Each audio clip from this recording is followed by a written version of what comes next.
Fala pessoal, aqui é Totti Cavalcante, essa é a aula 16 do curso de Scikit-Learn. Vamos continuar vendo aí o reconhecimento facial, né, o exemplo lá da página do Scikit-Learn, que eles mostram como exemplo usando SVM, né, máquina de vetor de suporte. E vamos continuar de onde a gente parou na última aula, né? Aqui é o link lá do Scikit-Learn, o link da página do Código Fluente no Facebook, se curtirem, passe lá e dê um joinha, o link da página do Código Fluente no Pinterest, meus links de afiliados na Hosting Digital Ocean e One.com. Aqui é o PDF do LFW, quem quiser baixar para ler, né? Aqui é o link lá do sklearn, do exemplo, né, que a gente está vendo. E aqui é a página do LFW na web, né, como eu já mostrei lá na aula passada. O código aqui é exatamente o mesmo, né? Na aula passada eu disse que a gente ia ver todo o restante do código, mas eu mudei de ideia. Vou dar até um refresh aqui. Eu colori de laranja a parte que a gente vai ver nessa aula, que é essa parte aqui do treinamento do modelo, né? A gente viu até aqui, né, na aula passada, e a gente vai ver só essa parte aqui, para a gente poder explorar, né, esses parâmetros, né, o param_grid, o que é isso daqui, né, o gama, né, que são os parâmetros do SVC, né, o kernel RBF, né. Então, só para ficar uma coisa mais detalhada, é melhor a gente explorar só esse pedaço aqui, e nas próximas aulas a gente explora o restante do código. Ainda tem essa parte aqui da avaliação do modelo, né? Avaliação quantitativa, avaliação qualitativa, né? E depois aqui o resultado da previsão é plotado, né, no final de tudo. Então vamos focar nessa parte aqui.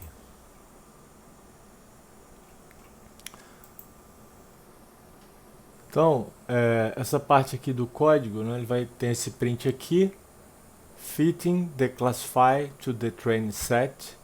Aí aqui ele calcula o tempo inicial, só para imprimir quanto tempo que levou esse processo, né, todo. E aqui, cadê? Aqui, ó. Depois que ele acaba o processo de treinamento, né, ele pega o tempo zero aqui ele faz o cálculo e diz em quanto tempo que foi feito esse processo, né. Aqui são os parâmetros que a gente vai passar aqui dentro desse dicionário, os parâmetros para C, né, esses números aqui, ele está usando aqui uma notação científica, né, que também é chamada de notação exponencial. Então esse número aqui, só para vocês verem, estou com um terminal aqui do Anaconda, digitar Python para entrar no terminal Python. Ó, vou digitar aqui int e vou digitar aquele número lá, 1 é 3. Olha lá, 1000. Esse 5 é 3. Vamos ver que número é esse. 5 é 3. Olha lá, 5000. Né? Esse E3 pode ver que é a quantidade de zero. Então ele coloca 1 e 3 zeros. Ó, 5, 3 zeros. Se fosse E4, olha lá. Né? Então isso é uma forma diferente de escrever os números, né? Depois eu vou explicar isso aqui, mais lá embaixo tem explicação mais detalhada, né, que ele fala que é legal utilizar múltiplos de 10, né, para os parâmetros aqui que a gente passa para o C. E a gente está passando uma lista de números, na verdade, para que ele teste vários, né, e possa ver com qual desses números aqui, né, que no final ele imprime aqui, ó, o melhor classificador, né, o melhor estimador. Então ele vai ver quem foi o melhor e aí ele vai saber qual o melhor número, né, para o parâmetro C e qual o melhor número dessas listas aí para o parâmetro gama. E a gente passa esse param_grid, que é esse dicionário, né, que tem os parâmetros para C, os parâmetros para o gamma, que são parâmetros do Grid Search CV. A gente está usando o kernel RBF, né, e Class Weight Balanced. E a gente aqui passa para o Grid Search CV o param_grid, né, como o último parâmetro. Então a gente passa aqui para o Grid Search CV o SVC com kernel RBF Class Weight Balanced e passa também o param_grid que a gente definiu aqui. Esse Class Weight ele serve para você dar um peso maior a uma determinada classe, né?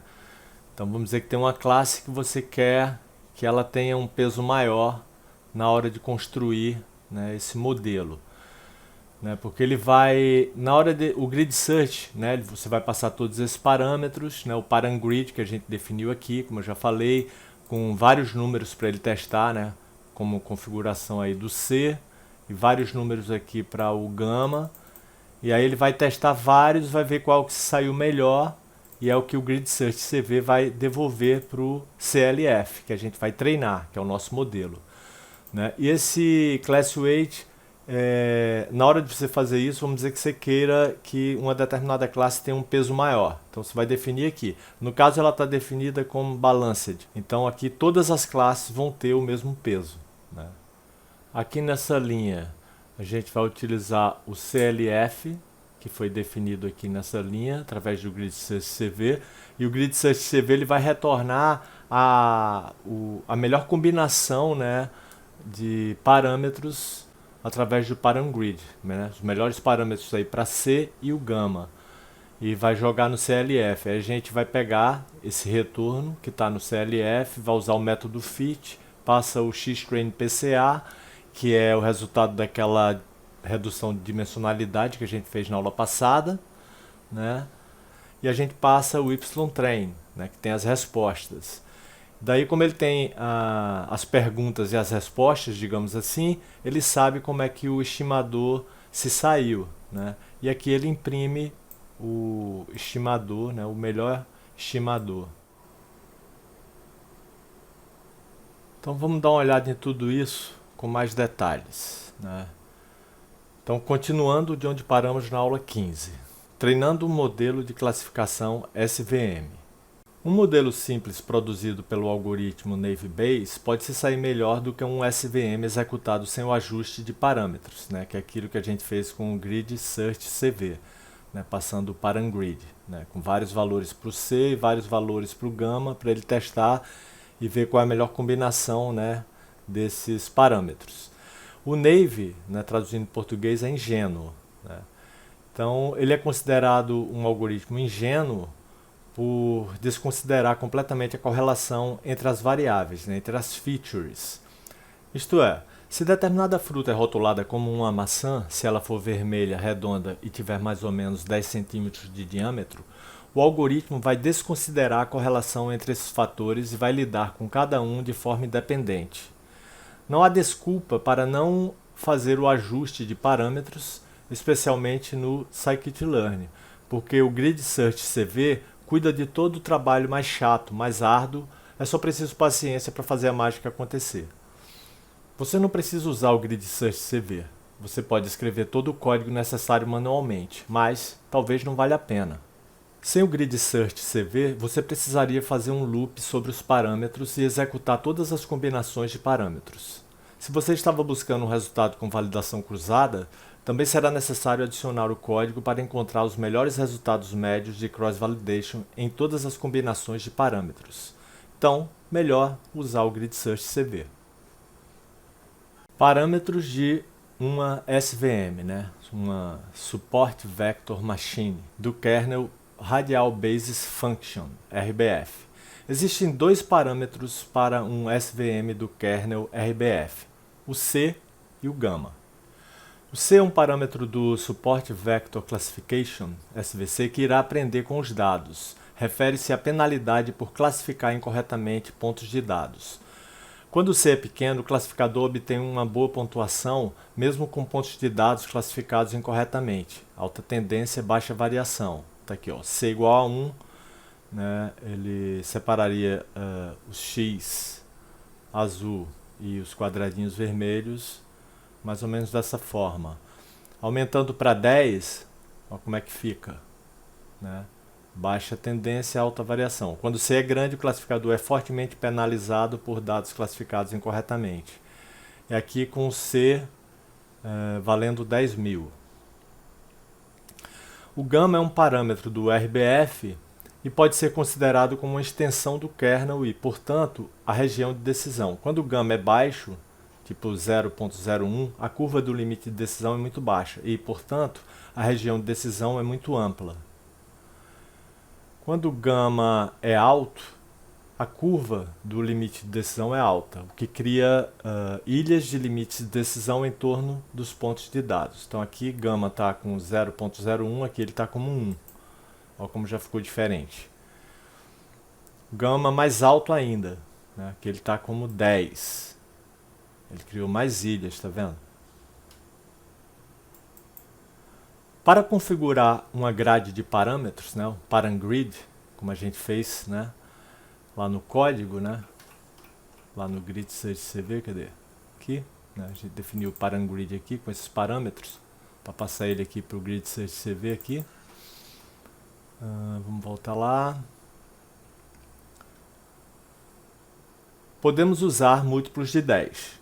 É uma boa opção para começar. Depois disso, podemos passar o kernel, o parangrid e o número de validações cruzadas para o método grid search CV.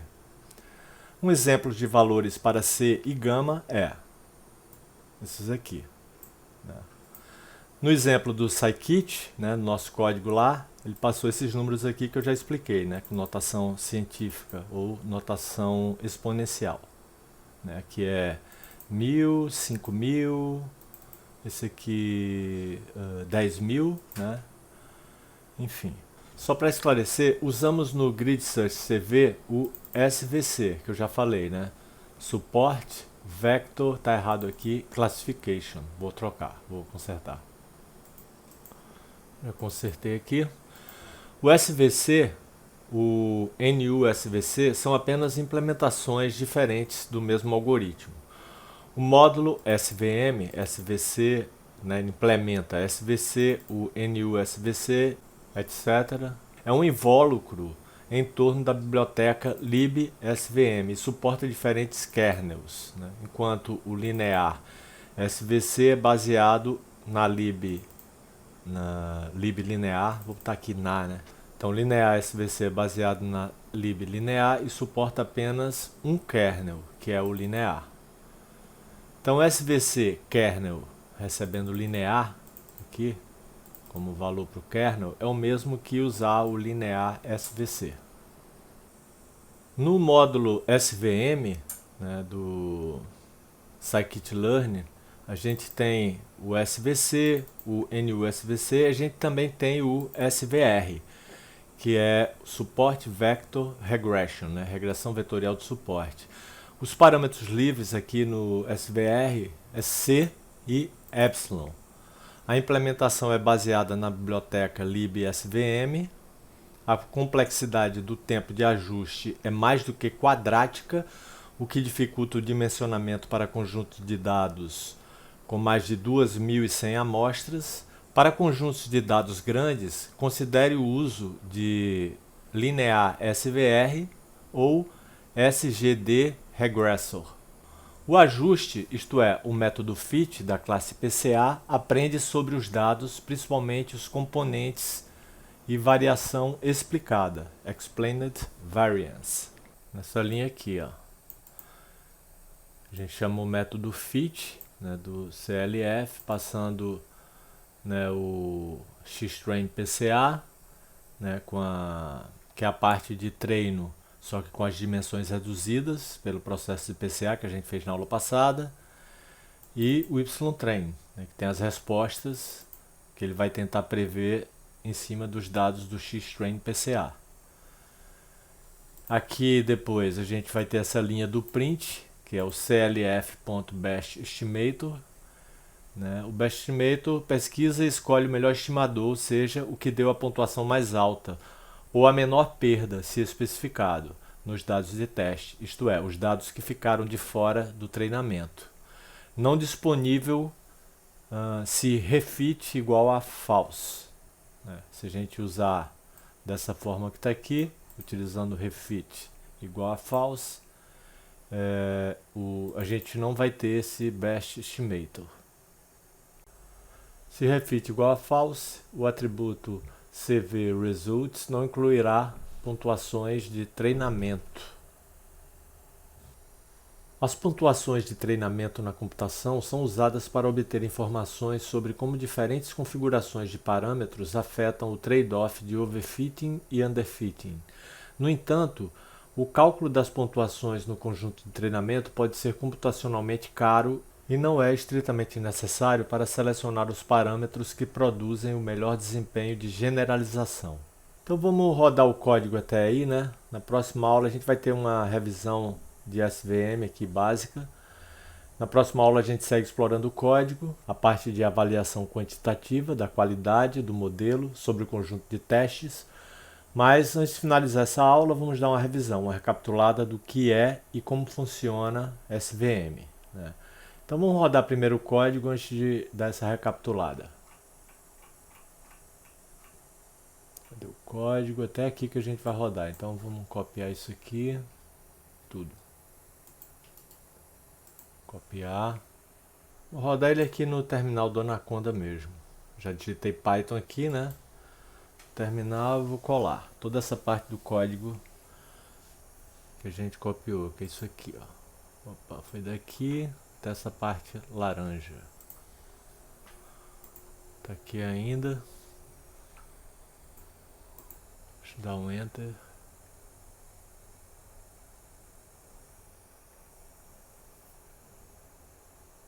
Fez a parte do PCA, agora está na parte do treinamento. Tem esse warning aqui, ó.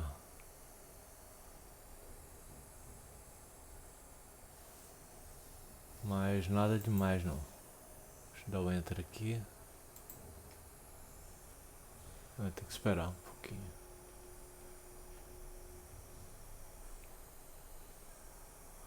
Pronto, agora eu vou, ó, aqui o print, ó, o tempo que levou, né? E agora eu vou dar o print do best estimator, com essa linha aqui que ficou por último. Deixa eu dar o Enter. Olha lá, o melhor valor para ser foi 1000, né? Class weight balanced. O gama, o melhor valor foi 0.005. Então é isso, são as informações do melhor classificador que ele encontrou. Tá? Então vamos seguir para a nossa revisão. Opa, passei. Aqui. Então a gente já falou de SVM na aula 8, né? Máquinas de vetores de suporte funcionam localizando pontos de dados de diferentes classes e traçando limites entre elas. Então, pontos de dados são chamados vetores de suporte. Né? Então, aqui a gente tem quadrados verdes, bolas vermelhas, são as classes. Né? E cada quadrado e cada bola, né, são os pontos de dados que também são chamados de vetores de suporte. Os limites, né, são os hiperplanos, né, são chamados de hiperplanos, que são as funções, né, no caso aqui uma reta, todos aqui esses hiperplanos aqui, o A, o B e o C, são retas, né, são funções lineares, e que está dividindo aqui os dados. O melhor hiperplano aqui nesse caso é o B, né? Porque ele separa completamente, né? Todos os quadrados verdes aqui, né? E todos os vermelhos nessa outra parte. O A já não faz a separação tão correta, o C também. Então o hiperplano B aqui nesse caso é o melhor. Em geral, a gente tem muito mais classes do que só duas aqui, como esse caso aqui. No caso lá do Iris Dataset, né, do conjunto de dados de Iris, das flores, a gente tinha 3 classes, né? Íris setosa, versicolor e a gente tinha a virgínica. No caso do reconhecimento facial lá do LFW, são 5.749 classes. Né? Aqui não, aqui a gente tem um exemplo bem simples, 2 classes, quadrados verdes e bolas vermelhas. Então, o que o SVM faz é testar várias funções, né, até encontrar a função que melhor separa a base de dados em suas classes. Né? É isso que ele faz, tudo no automático. Se for uma distribuição linear e bem separada de dados, como esse caso aqui, até mesmo uma reta pode separar os dados. Mas na maioria das vezes as regiões de classificação se sobrepõem e nenhum único plano reto pode atuar como limite. Uma maneira de contornar isso é projetar seus dados em dimensões mais altas, criando dimensões adicionais. Então, às vezes, você tem, ao contrário do exemplo, né, que a gente está fazendo de reconhecimento de faces, a gente tem, ao invés de ter muitas features, e a gente faz um processo de PCA para reduzir essas features, né, reduzir essa dimensão, para não ficar tão custoso na hora de treinar o algoritmo, tem o contrário também. Às vezes você tem poucas dimensões, aí você acrescenta dimensões, combinando elas, para tentar separar melhor os dados. Então o contrário também é possível. Então é isso que está, é o contrário do PCA, onde a gente reduz a dimensionalidade. Em vez de espaço bidimensional, por exemplo, né, no caso aqui a gente tem 2 dimensões, A e B, digamos assim, no caso bolas vermelhas e quadrados verdes, você pode combiná-las, por exemplo, AB, A elevado a 2, B elevado a 2, e tentar encontrar padrões ou um hiperplano dividindo essas dimensões. Mas há um problema com essa abordagem. Embora as dimensões extras facilitem a localização de um hiperplano, também oferece ao seu algoritmo mais features para aprender. Né? Então, é aquele negócio, do mesmo jeito que a gente reduziu justamente para ser menos custoso na hora de treinar o algoritmo, aqui quando você acrescenta mais dimensões, você pode cair na mesma questão. Ter muitas dimensões para o algoritmo aprender, muitas features, e isso ser custoso e ser muito, às vezes até inviável para o algoritmo treinar, que vai demorar muito tempo, né? Então fica muito pesado. E para contornar esse problema, né, existe o que é chamado de truque do kernel. Né? O truque do kernel é uma dessas coisas que está em todas as discussões sobre SVM, mas geralmente não é explicada tão bem quanto poderia ser. Um kernel é apenas uma função que recebe 2 pontos de dados como entradas e retorna uma pontuação de similaridade. Essa semelhança pode ser interpretada como uma métrica de proximidade. Quanto mais próximos os pontos de dados, maior a semelhança. O legal das funções do kernel é que elas podem nos fornecer pontuações de similaridade de dimensões mais altas, sem precisarmos transformar nossos dados. Nós conseguimos encontrar os pontos de dados mais próximos em dimensões muito mais altas, sem que eles realmente estejam lá. Isso significa que podemos obter toda a vantagem das features adicionais sem projetá-las e aprendê-las. O truque do kernel é usar uma função do kernel em vez de fazer uma transformação de alto custo. Kernels SVM. Você pode escolher entre vários kernels diferentes ao criar seu objeto SVC. Linear, RBF, polinomial, sigmoide. Para entender cada kernel desses, vamos ver na prática um exemplo, né, utilizando o Iris Dataset. Então o código é esse, também lá do site do sklearn, né, e a saída é essa daqui. Então veja aqui como cada kernel separa a base de uma forma diferente, né? O linear, aqui ó, SVC com o kernel linear, esse daqui é o linear SVC, ele é parecido aqui, você vê que são retas, né? Não é exatamente igual, mas é parecido, né? É linear, né? São retas, por isso até que a gente aqui em cima a gente falou, ó, peraí, só ver aqui, Aqui, ó. SVC com kernel linear é o mesmo que linear SVC. Não é exatamente a mesma coisa, né? Mas é quase. Tem uma diferençazinha aqui de ângulo e tal, mas praticamente a mesma coisa. Ambos são separações com retas. Aqui é o RBF, né? Você vê que já é bem diferente aqui, né? São curvas. Aqui também, ó, polinomial. Então é isso, vamos ver esse código aqui para a gente ver a saída, né? Vamos rodar isso daqui só para ver essa saída aí. Isso aqui é só para mostrar para vocês a diferença de como cada kernel vai separar, né, as classes aí, né, os dados. E vamos só rodar isso aqui para encerrar a aula.